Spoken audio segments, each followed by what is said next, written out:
तो परमेश्वर पिता का हम धन्यवाद देते हैं कि फिर से एक दफे आप लोगों के बीच में आने का परमेश्वर ने हमें मौका दिया, सौभाग्य दिया कि आपके लिए प्रार्थना कर सकें और एक सुंदर संदेश आपको भेज सकें। तो प्रभु परमेश्वर से हम प्रार्थना करते हैं कि आज के दिन इस वचन के द्वारा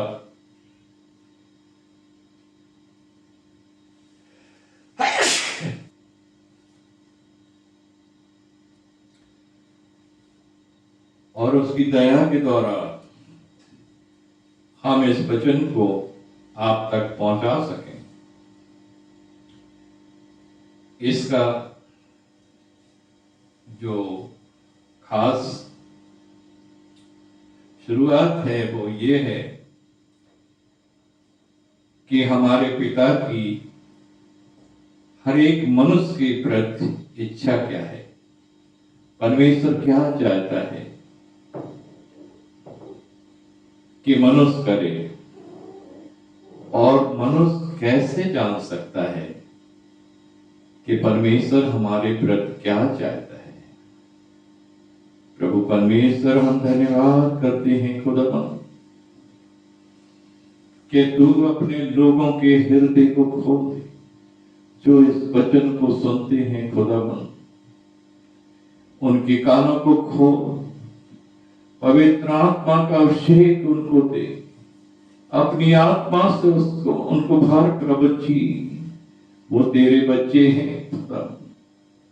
ओ दयालु परमेश्वर पिता, तेरे पुत्र यीशु के लहू से खरीदे हुए तेरे लोग हैं। खुदावन जितने तुझसे प्रेम करते हैं वो तेरे लोग हैं। खुदावन हम प्रार्थना करते हैं प्रभु जी, जो भी तेरे वचन तेरी आत्मा से निकलते हैं खुदावन, वो उनके हृदय में जगह पाए और 100 गुना फल लाए। प्रभु जी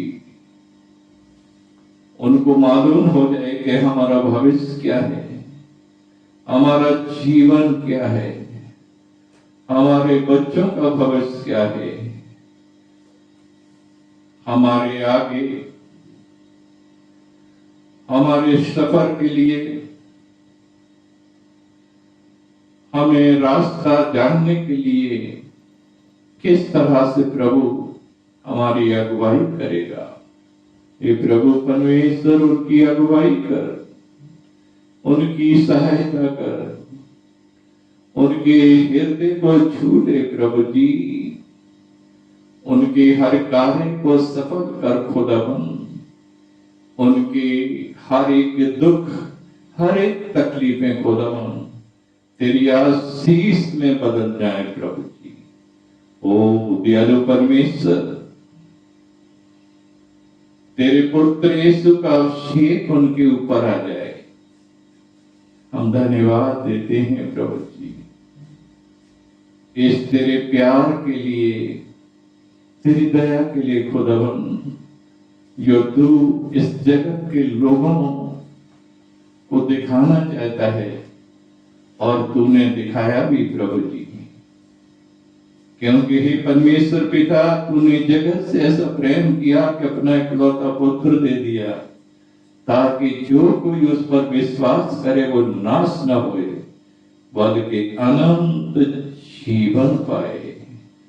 हे प्रभु परमेश्वर, वही प्यार तू अपना इन पर ओ आने दे खुदावन, कि तेरी सच्चाई के द्वारा ये बचाई जाए, तेरे अनुग्रह में नया जीवन पाए। हम धन्यवाद देते हैं तेरे पवित्र और सुंदर और तेरे पुत्र यीशु नासरी के नाम से हम सब सुनने वालों को आशीष देते हैं। आमीन। प्रभु आप सभी को आशीष दे। आइए हम वचन में आगे जाएंगे। पवित्र बाइबल में लिखा है, परमेश्वर की इच्छा क्या है, परमेश्वर क्या चाहता है। हालेलुया। क्योंकि उसके पुत्र यीशु की संपूर्णता, उसके पुत्र यीशु का प्यार, उसके पुत्र यीशु का सच्चाई हर एक मनुष्य के अंदर वास करे और वो सत्य को भली भांति पहचान ले। परमेश्वर की इच्छा यही है, परमेश्वर यही चाहता है। कुलुसियों 1:19 आयत को हम पढ़ रहे हैं कि परमेश्वर की संपूर्णता यीशु मसीह में होकर हर मनुष्य के अंदर वास करे। परमेश्वर की इच्छा ये है और परमेश्वर ये चाहता है। यूहन्ना के लिए 6:40 में लिखा है, हमारे पिता की इच्छा ये है कि जो कोई पुत्र पर विश्वास करे वह अनंत जीवन पाए, वह अनंत जीवन पाए। उसके पुत्र यीशु में होकर हमें अनंत जीवन मिलता है। हालेलुया। 1 तीमुथियुस 2 उसकी 3-4 में लिखा है कि परमेश्वर चाहता है कि हर एक मनुष्य सत्य पर चले और उद्धार पाए और नाश होने से बच जाए, क्योंकि परमेश्वर की यही इच्छा है। इफिसियों 2:8-9 आयत में लिखा है, जब मसीह यीशु पर कोई विश्वास करता है और तब वो उद्धार पाता है, बच जाता है। हमारा विश्वास हमें विजय दिलाता है।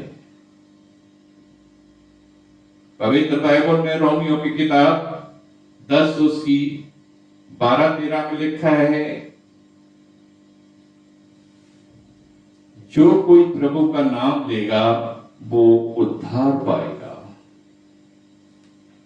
संसार में परमेश्वर ने किसी मनुष्य के अंदर कोई भेदभाव नहीं रखा है, क्योंकि उसकी नजर में वो सब जातियों का, सब धर्मों का परमेश्वर है।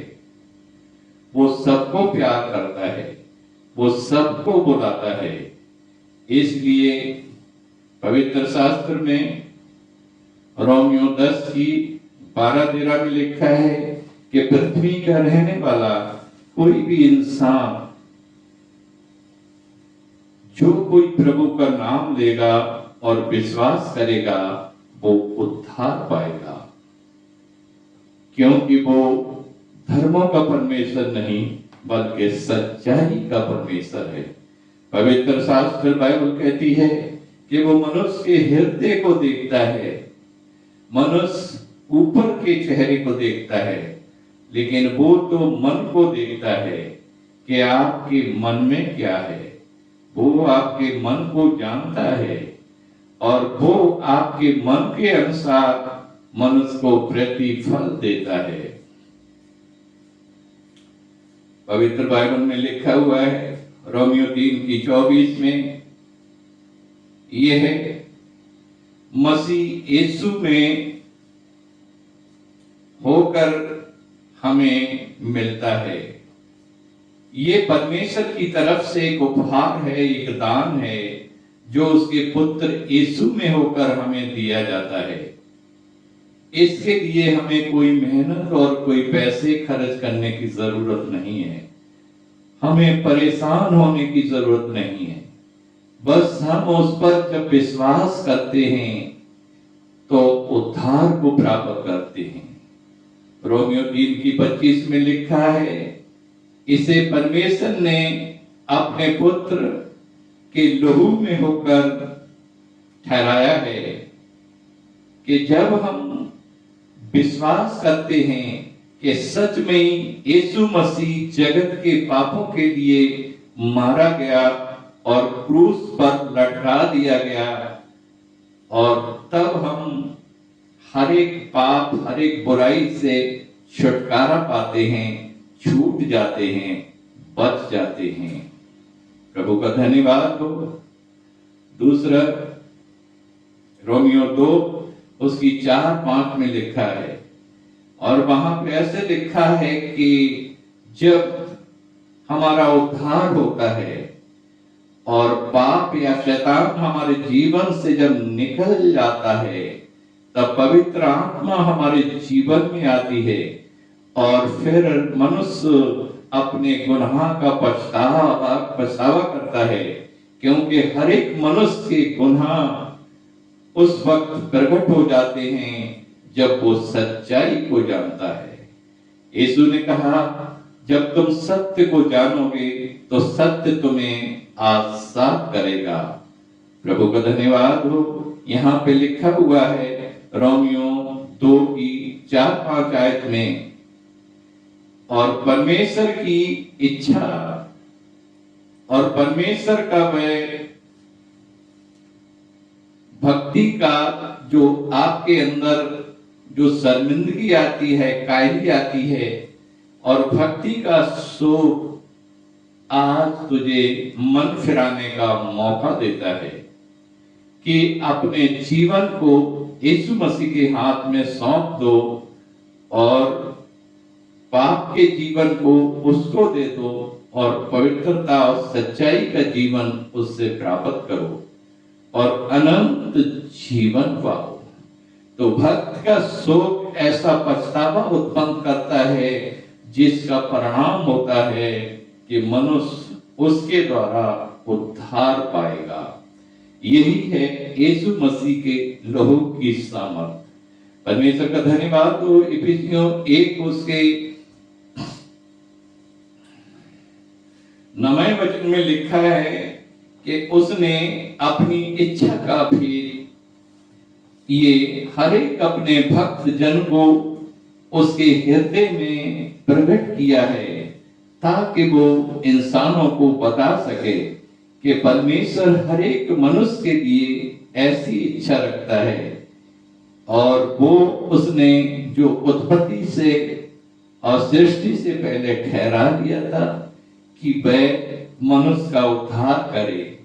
और इसलिए इस सुंदर सुसमाचार को अपने प्रिय जनों से, अपने भक्तों के हृदय में उसने अब अंतिम समय में भेजा है, ताकि उसके वचन के द्वारा वो बचाए जाएं। प्रभु का धन्यवाद हो, क्योंकि पहले उसने अपने मन में ठान लिया था, और परमेश्वर का धन्यवाद हो कि परमेश्वर ने अपने मन की बातें अपने भक्तों पर अब इस युग में प्रकट की हैं।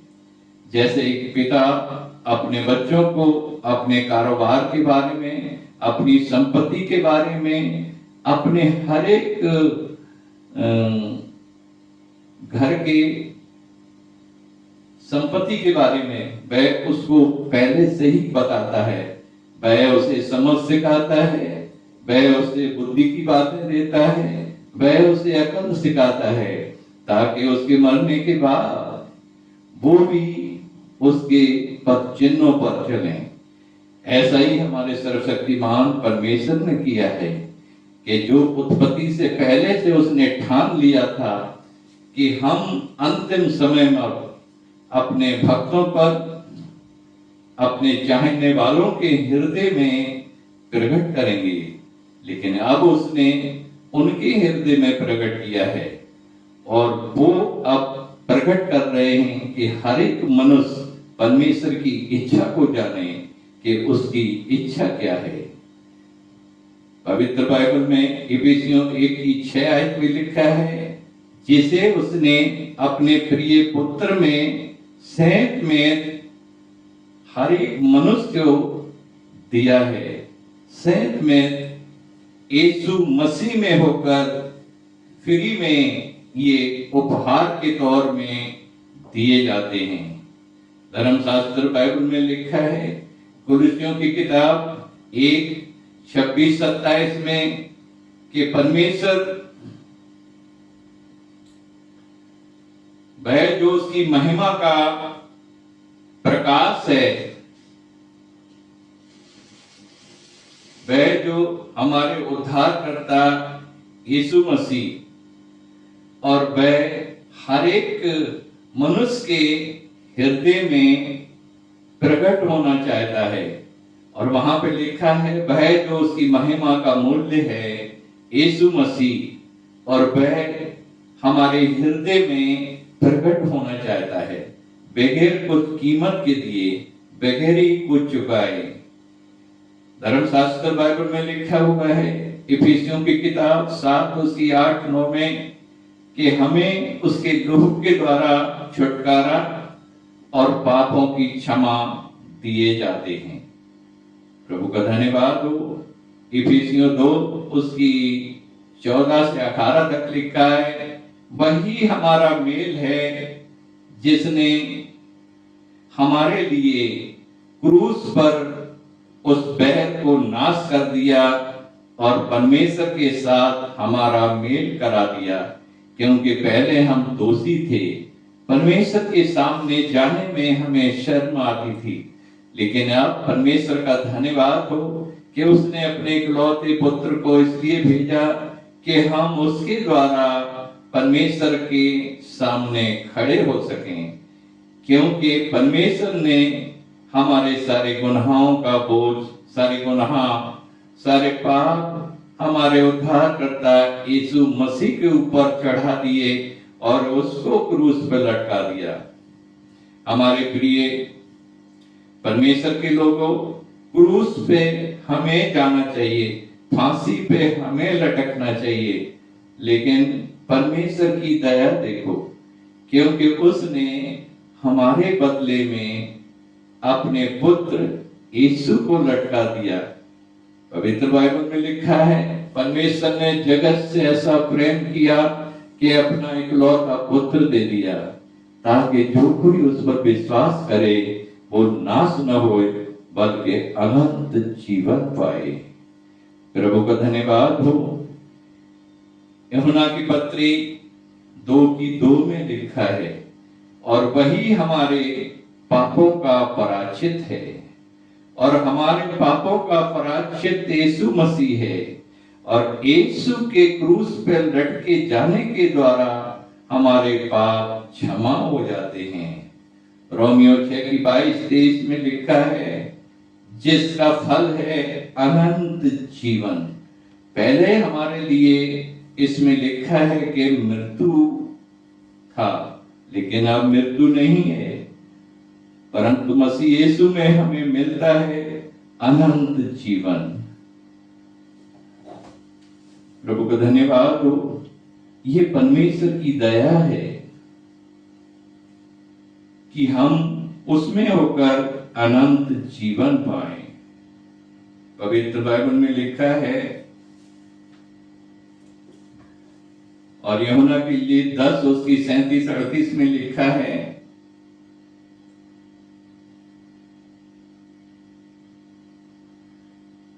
यदि मैं अपने पिता के काम नहीं करता तो तुम शायद मेरा विश्वास नहीं करते, लेकिन कम से कम ये देखो कि मैं अपने पिता परमेश्वर के समान काम करता हूं, जैसा उसका स्वभाव था।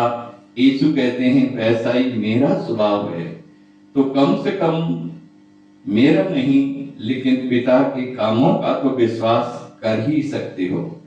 प्रभु का धन्यवाद हो। और यूहन्ना 10:26 में लिखा है, संसार के लोग यीशु मसीह पर विश्वास इसलिए नहीं करते कि वो परमेश्वर की तरफ से उसके पास नहीं आते हैं। धर्मशास्त्र बाइबल में लिखा है 10:27-28 में यीशु ने कहा, जो मेरे लोग हैं वो मेरे पीछे आते हैं, क्योंकि वो मेरा शब्द पहचानते हैं, जैसे एक चरवाहे का शब्द उसकी भेड़ें पहचानती हैं, और जब भी वो आवाज लगाता है और वो झुंड बांध के एकदम उसके पीछे आती हैं। यीशु ने कहा 14:27 में, तुम्हारा मन व्याकुल न हो, मैं जानता हूं तुम्हें संसार में बड़ा दुख, बड़ा कलेश और बड़ी पीड़ा है, लेकिन जब तुम मेरे पास आते हो और मैं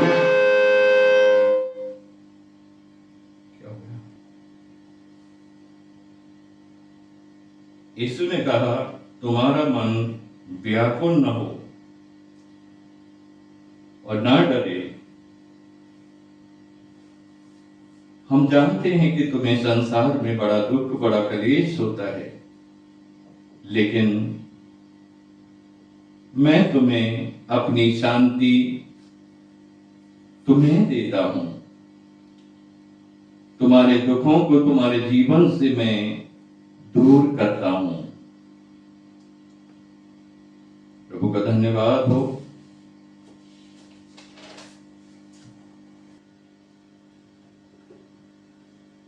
और हमारा विश्वास है कि परमेश्वर हमारा पिता है।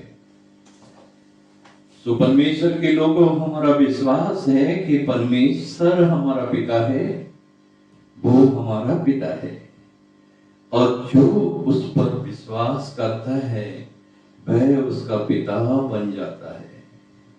और वो सर्वशक्तिमान परमेश्वर जो है, जो स्वर्ग और पृथ्वी का बनाने वाला है, और विश्वास के द्वारा वो हमारा पिता बन जाता है। और इसलिए जब वो हमारा पिता बन जाता है, और गलतियों 4:6 में लिखा हुआ है, और फिर वो अपने पुत्र यीशु की आत्मा हमारे अंदर डालता है, और पुत्र यीशु की आत्मा जो उसका इकलौता पुत्र यीशु है, और जिस तरह से उसका पुत्र हे पिता, हे अब्बा कह के उसे पुकारता है, वैसे ही फिर हम भी पुकारने लगते हैं, और फिर हमारा उसके साथ रिश्ता बन जाता है, और फिर हमें लज्जा नहीं आती उसे पिता कहने में, या उसे अब्बा कहने में हमें शर्म नहीं आती, और क्योंकि उसके पुत्र यीशु की आत्मा हमारे अंदर आती है, और जैसे यीशु कहता है हे मेरे पिता परमेश्वर, और उसी तरह से हम भी उसे पुकारते हैं, बुलाते हैं, और हम भी कह सकते हैं कि तू हमारा पिता है। और पवित्र शास्त्र में और ईसाया 64 उसके 8 वचन में लिखा है, और वहां पे लिखा है और तू हमारा पिता है और हम सब तेरे बच्चे हैं, क्योंकि तू हमारा पिता है। धर्मशास्त्र बाइबल में इफिसियों 5:8 में लिखा है, लेकिन पहले हम ऐसे नहीं थे, और लेकिन हम पहले अंधकार थे, और पहले हम शैतान की संतान थे, लेकिन जब हमने उसके पुत्र यीशु पर विश्वास किया तो अंधकार के नहीं बल्कि सर्वशक्तिमान परमेश्वर की ज्योति की संतान हैं। अब हम अंधकार की संतान नहीं हैं, अब हम ज्योति की संतान हैं। याकूब 1:18 में लिखा है, क्योंकि अब हमारा जन्म जो है सत्य के द्वारा हुआ है और उसके वचन के द्वारा होता है। और जब कोई विश्वास करता है, धर्मशास्त्र बाइबल में यूना के लिए 6:63 में लिखा है, यीशु ने कहा मेरी बातें ही हैं जो अनंत जीवन है और जो तरस और आत्मा से भरी हुई हैं। और जब हम उसके वचन को सुनते हैं और उस पर विश्वास करते हैं तो हम अनंत जीवन पाते हैं। तो इसलिए इसमें लिखा है, फिर 5:8 में लिखा है, लेकिन पहले हम अंधकार थे, शैतान की संतान थे, लेकिन जब हमने यीशु पर विश्वास किया तो अब हम परमेश्वर की संतान हैं, शैतान की संतान नहीं है। प्रभु का धन्यवाद हो। रोमियो 8:16 में लिखा है कि आत्मा बार बार हमारे हृदय में ये गवाही देता है। हमें किसी इंसान की तारीफ की या गवाही की जरूरत नहीं है, या हमारे विषय में कोई तारीफ करे उसकी हमें जरूरत नहीं है, बल्कि परमेश्वर की आत्मा जो हमारे अंदर है वो कहता है कि सच में ही तू परमेश्वर की संतान है, और परमेश्वर जिसकी गवाही दे उसे इंसानों की गवाही की जरूरत नहीं है। प्रभु का धन्यवाद हो। और धर्मशास्त्र बाइबल में लिखा है, और यीशु ने कहा, और मत्ती 28:18 में लिखा है, यीशु ने कहा, देखो सारे जगत का अधिकार परमेश्वर पिता ने मुझे दिया है। और लूका की इंजील और 10 उसकी 19 आयत में लिखा है, यीशु ने कहा, जब स्वर्ग और पृथ्वी का सारा अधिकार मेरा है तो तुम मेरे बच्चे हो, और जो कुछ मेरा है वो सब तुम्हारा है। प्रभु का धन्यवाद हो। पवित्र बाइबल में ऐसे लिखा हुआ है यूहन्ना के लिए 3:35 में, क्योंकि परमेश्वर पिता जो स्वर्ग और पृथ्वी का मालिक है उसने सारा अधिकार यीशु मसीह के हाथ में दे दिया। यूहन्ना के लिए और 13:3 में लिखा है कि परमेश्वर ने सब कुछ यीशु मसीह के हाथ में कर दिया। तब उसने अपना प्रेम चेलों पर यीशु ने प्रकट किया। प्रभु का धन्यवाद हो।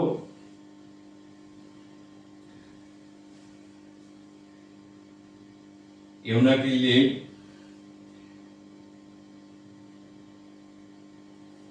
तेरह की 3:4 में लिखा है कि जब यीशु को मालूम था कि अब सब कुछ मेरी अधीनता में है, स्वर्ग और पृथ्वी पूरा जगत मेरी अधीनता में है, तो उसने अपनी कमर में तौलिया लेके बांधा और बाल्टी में पानी लेके अपने चेलों के पांवों को धोने लगा। और पवित्र बाइबल में लिखा है कि मनुष्य की उन्नति पाने से पहले उसके जीवन में नम्रता और दीनता आता है, लेकिन नाश होने से पहले उसके जीवन में दुष्टता आता है। परमेश्वर का धन्यवाद हो। यूहन्ना के लिए 6 उसकी 38 और 5 की 30 में और 8 की 29 में लिखा है, यीशु ने कहा, जैसा मेरे पिता परमेश्वर का स्वभाव था वैसा ही मेरा स्वभाव है, क्योंकि जो परमेश्वर पिता से मैंने सीखा है वो ही मैं मनुष्यों के साथ करता हूं, क्योंकि जैसे परमेश्वर अपने भक्तों के साथ करता था वैसे ही मैं भी कर रहा हूं। यूहन्ना के लिए और 5 की 21 से लेकर 23 तक लिखा है कि पिता पुत्र से प्यार करता है, इसलिए जगत का सब कुछ पिता ने पुत्र के हाथ में सौंप दिया है। लेकिन पुत्र कहता है कि जो मेरा है मैं सब कुछ आपके हाथों में सौंप देता हूं। प्रभु के लोगों, परमेश्वर आपको आशीष दे। आप समझ सकते हैं कि हमारी जो लड़ाई है वो अंधकार से है, किसी मनुष्य से नहीं है, क्योंकि मनुष्य तो अंधकार के द्वारा परगलाए जाते हैं, मनुष्य को गुमराह किया जाता है, मनुष्य को शैतान अपने काबू में करके दूसरे के विरोध में इस्तेमाल करते हैं। लेकिन यहाँ पे लिखा हुआ है कि यीशु ने कहा कि जब कुछ सब कुछ जो पिता का है जब मेरे हाथ में दे दिया, तो अंधकार ने क्या किया कि यीशु मसीह को क्रूस पे लटका दिया। हमारी लड़ाई अंधकार से नहीं है, हमारी लड़ाई अंधकार से है, लेकिन हवाएं जो बीच में आती हैं वो उस रोशनी को बुझाने की कोशिश करती हैं। हवाओं से तो हमारी लड़ाई है ही नहीं, लेकिन हवाएं तो खामे खां परमेश्वर के लोगों को परेशान करती हैं, पीड़ाएं पहुंचाती हैं, वो प्रकाश को या दीपक को बुझाने की कोशिश करती हैं। वो नहीं चाहती कि मनुष्य रोशनी में जिए, बल्कि वो चाहते हैं, शैतान चाहता है कि मनुष्य हमेशा अंधकार में पड़ा रहे, दुख में पड़ा रहे, पीड़ा में पड़ा रहे और मुसीबतें उठाए, लेकिन वो ज्योति में आने नहीं देते। पवित्र बाइबल में लिखा है कि पिता की इच्छा ये है कि वो अंधकार के ऊपर विजय पाए, लेकिन आप अंधकार के ऊपर विजय पाने की कोशिश करते हैं, तब हवाएं आपके दीपक को बुझाने की कोशिश करते हैं कि कहीं ऐसा नहीं हो कि आपके घर में, आपके मन में प्रकाश चमके। धर्मशास्त्र बाइबल में लिखा हुआ है और दूसरा कुरिन्थियों 4 उसके 6 वचन में लिखा है, संत पौलुस ने कहा कि परमेश्वर है जिसने कहा कि अंधकार में ज्योति चमके, क्योंकि हमारा जीवन अंधकार से भरा हुआ था, लेकिन उसमें जब प्रकाश आया तो मैं चाहता हूं कि आप लोगों के सबके अंदर भी प्रकाश आ जाए। लेकिन वो हवाएं जो बीच में आ जाती हैं, वो उस दीपक को बुझाने की कोशिश करती हैं, वो रोशनी को रहने नहीं देती।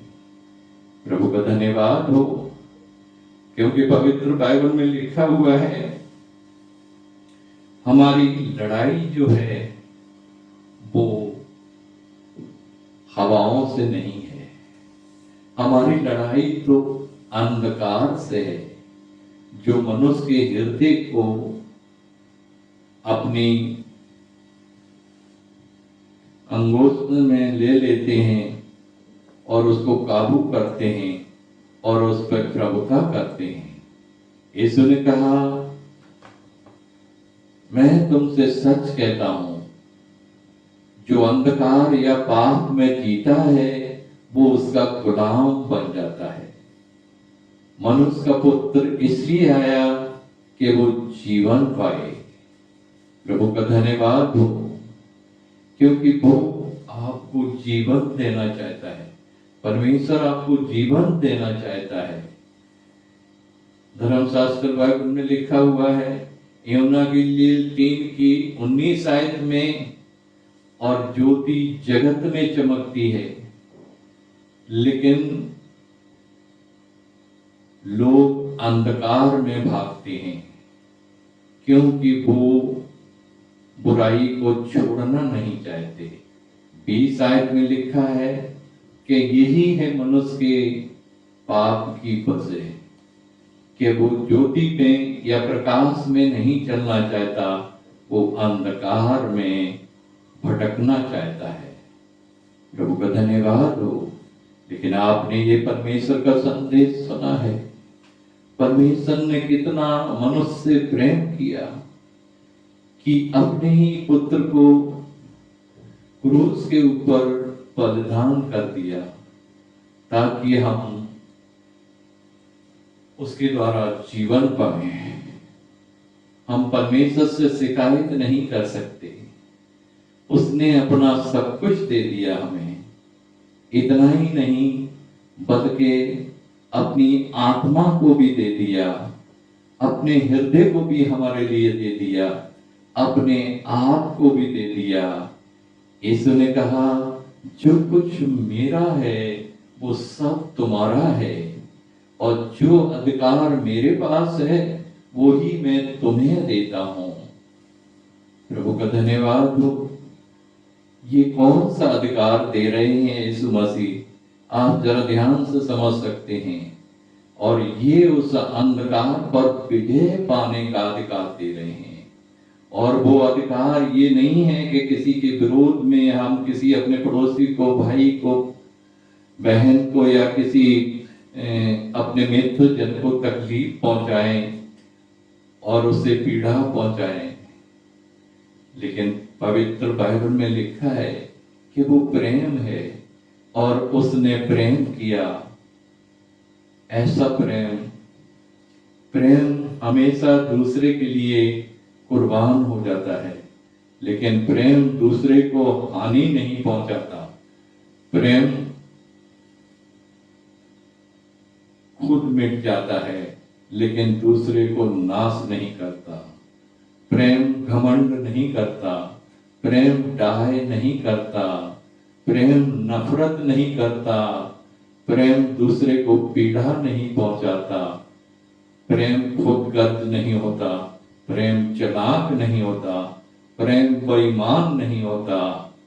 ऐसा प्रेम जो निष्कलंक प्रेम जो यीशु मसीह ने हमसे किया, बगैर स्वार्थ के, बगैर लालच के हमें बचाने के लिए, और ऐसा प्रेम जो अपने प्राणों को ही हमारे लिए क्रूस के ऊपर बलिदान कर दिया।